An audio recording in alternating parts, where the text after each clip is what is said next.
Exam जब चल रहा था उसी टाइम पे ये पेपर लीक आपको पता चला कि हो रहा है, तो ये कैसे पता चला था? क्या हम सुन रहे थे कि आपको कुछ टॉयलेट पेपर पे भी कुछ क्वेश्चंस लिखे हुए थे, क्या क्या कुछ मतलब देखा? देखिए, जब ये पेपर हुआ 4 और 5 दिसंबर को, उस दौरान तो हमारा एक आंदोलन चल रहा था गांधी पार्क के बाहर।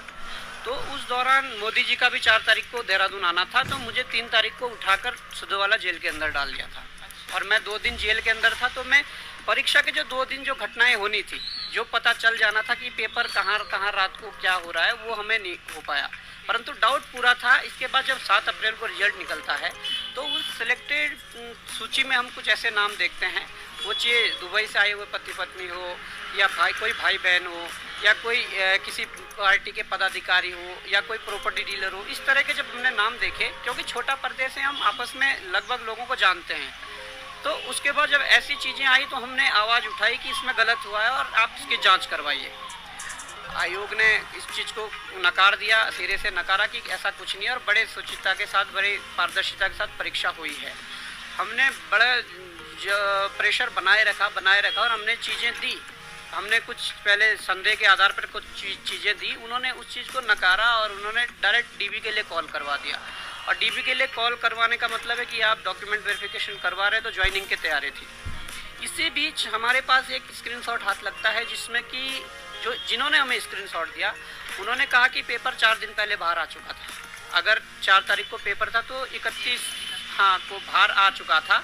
और ये इसके सबूत हैं, हम कुछ 3 स्क्रीनशॉट उन्होंने दिए थे जिसमें लगभग 35 उत्तरों की श्रृंखला लिखी हुई थी।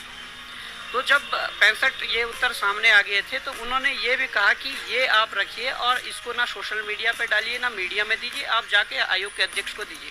और हमने करा भी वैसे ही, हम आयोग के अध्यक्ष से कांटेक्ट किए और उसके बाद उनके आवास पर गए और उनको ये चीज़ें दी। ठीक है, आयोग के अध्यक्ष से याद आया, आपने ये सारी चीज़ें, आप ऐसा तो नहीं है कि आज से उठा रहे हैं, आप कुछ सालों से लगातार इन चीज़ों को फेस कर रहे हैं और आप उसकी आवाज़ उठा रहे हैं।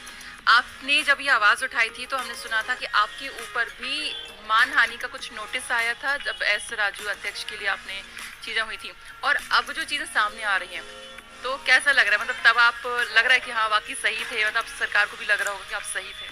नहीं, देखिए, हमें तो तब भी पता था कि हम सही है, क्योंकि हमने जो आवाज़ उठाई थी वो एक पूरी डॉक्यूमेंट थे हमारे पास। जो NSCIT जो एक एजेंसी है जो ऑनलाइन एग्ज़ाम यहाँ करवाती है, उसके खिलाफ हमारे पास कुछ डॉक्यूमेंट थे। वो MP के डॉक्यूमेंट थे, UP के डॉक्यूमेंट थे, तमिलनाडु की कुछ चीज़ें थी जहाँ पर इन्होंने गड़बड़ी करी थी। हमने तो उस आधार पर आवाज़ को उठाया था, पर हमारे खिलाफ विधिक नोटिस जब जारी हुआ कि आप आयोग की छवि धूमिल कर रहे हो, कंपनी जो एजेंसी है उसकी छवि धूमिल कर रहे हो, साथ में आयोग ये भी लिखता है कि सरकार की छवि धूमिल कर रहे हैं। अब सरकार का ठेका भी आयोग ने ले लिया है, ये भी एक बड़ी बात थी। तो हमने उसका जब जवाब बनाकर भेजा तो हमने तकरीबन 16 पेज का जवाब वापस बना के भेजा, तो उसका जवाब 2 साल होने वाले आज तक नहीं आया, क्योंकि हमने जवाब में वो चीज़ें सारी डॉक्यूमेंटेशन किया और उसके बाद भेजा। परंतु उसके बाद ये है कि जब आयोग के अध्यक्ष को ये पता था, क्योंकि ये बात उन्होंने इस्तीफे देते हुए स्वीकारा कि मेरे ऊपर प्रेशर है सफ़ेद पोशों का और माफियाओं का, तो जब उन्हें पता था तो हम जब बोल रहे थे तो उस बात को नकार क्यों रहे थे? सबसे बड़ी बात ये है, उनको भी जांच के दायरे में लेना चाहिए। बिल्कुल, जब आप तब कह रहे थे वो आज आप अब भी कहते हैं। और जैसा कि आपने कहा कि जब उन्होंने इस्तीफा दिया तो उन्होंने साफ तौर पर कहा था कि उनके ऊपर दबाव था और कुछ इसमें मतलब सिफारिश करने के लिए लोग आते थे, सफ़ेद पोश भी उन्होंने कहा था। और अभी तक अगर गिरफ्तारियों की बात करें तो कोई सफ़ेद पोश तो बहुत बड़ा कोई अभी तक ऐसा कोई नहीं मतलब गिरफ्त में आया है। और लेकिन आप कह रहे हैं कि अगर राज्य की मुखिया और अगर STF ऐसा नहीं करती है तो आप जो है उजागर कर देंगे, तो वाकई में आपके पास कुछ नाम हैं? देखिए, हमारे पास कुछ ऐसे नाम है जिनका डायरेक्ट संबंध सफ़ेद पोशों से है, सफ़ेद पोशों के परिवारों से है। और अगर सफ़ेद पोशों के परिवारों तक ये आग चली गई है तो डायरेक्ट इन्वॉल्वमेंट सफ़ेद पोशों का भी होगा, ये हम दावे के साथ कह सकते हैं। और वो चीज़ें हमारे पास है, वो चीज़ें हम STF को भी देने वाले हैं। STF अगर कार्रवाई करती है तो वो पता चल जाएगा, क्योंकि हम जो देंगे हमारे पास तो रहेगी वो चीज़। अगर STF नहीं करेगी तो उससे आगे और बढ़ाया जाएगा, सबके सामने रखा जाएगा, वो चीज़ें हैं। और इसमें कुछ सफ़ेद पोश ऐसे हैं जिनकी पहले इससे पूर्व की भर्तियों में जिनकी संलिप्तता देखने को मिल रही है और सुनने को मिल रही है, तो क्या उन भर्तियों की जांच नहीं होनी चाहिए? बिल्कुल होनी चाहिए। आज अगर प्रदेश के मुखिया धामी जी हैं तो इससे पूर्व भी कई लोग रहे हैं, उनके समय में, उनके कार्यकाल में भी ऐसी घटनाएं हुई है और उनकी जांच नहीं हुई है, सबसे बड़ी बात है। आज अगर हामी जी है तो कम से कम जांच हो रही है, परंतु इससे पूर्व की जो भर्तियां उन पे जांच करवाइए। हम दावे के साथ कह सकते हैं कि उनकी संलिप्तता, कई सफ़ेद पोशों की संलिप्तता उसमें आएगी और निश्चित रूप से ही उन लोगों की गिरफ्तारियां होंगी।